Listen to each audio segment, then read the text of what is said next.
सलाहुद्दीन अयूबी की कब्र को जब 6 साल बाद खोला गया, कफन में लिपटी लाश ने सबको सजदे में डाल दिया।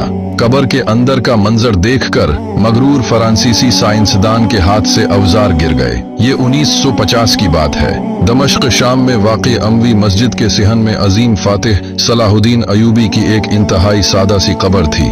फ्रांस, बरतानिया और मिस्र के माहिरीन आसार कदीमा ने तकबर से दावा किया कि बैतुल मुक़द्दस फतह करने वाले इतने बड़े सुल्तान की तदफीन इतनी सादगी से नहीं हो सकती। ये सिर्फ एक इलामती कब्र है, असल लाश कहीं और है। अपने उस दावे को सच साबित करने के लिए 25 नवंबर 1950 को उन्होंने कैमरों और साइंसी आलात के साथ कब्र खोलने का फैसला किया। जो ही कब्र की मट्टी हटाई गई और सदियों पुराना बोसीदा लकड़ी का संदूक सामने आया, तो अचानक पूरे मकबरे में कस्तूरी और ताजा गुलाब की इतनी खुशबू फैली कि माहिरीन के दिमाग सुन हो गए। फ्रांसीसी माहिर डेविड ली कॉमटे ने कांपते हाथों से जैसे ही कफन का एक कोना हटाया, तो उसके हाथ से खुदाई के औजार छूटकर गिर गए।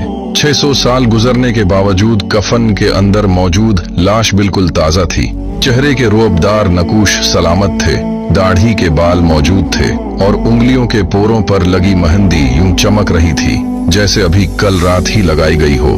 डेविड ली कॉमटे खौफ और हैरत से चीखा, ये नामुमकिन है। लाश पर गलने सड़ने का कोई निशान नहीं। मुझे तहकीक करनी है। कार्बन डेटिंग के लिए इसके नमूने लेने हैं। इतने में दमश्क के एक 80 साला नूरानी चेहरे वाले आलिम दीन आगे बढ़े। उन्होंने जलाल में आकर कफन को मुकम्मल हटाने से रोका और वो तारीखी जुमला कहा जिसने कमरे में मौत का सुनाटा बिछा दिया, बस करो।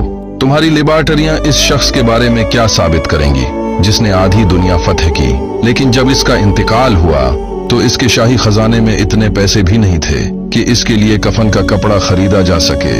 उस दिन जदीद साइंस को घुटने टेक कर मानना पड़ा कि जो लोग अल्लाह के दीन के लिए अपनी जिंदगियां वक्फ कर देते हैं, मटी इनके जिस्मों को छूने की जसारत भी नहीं कर सकती।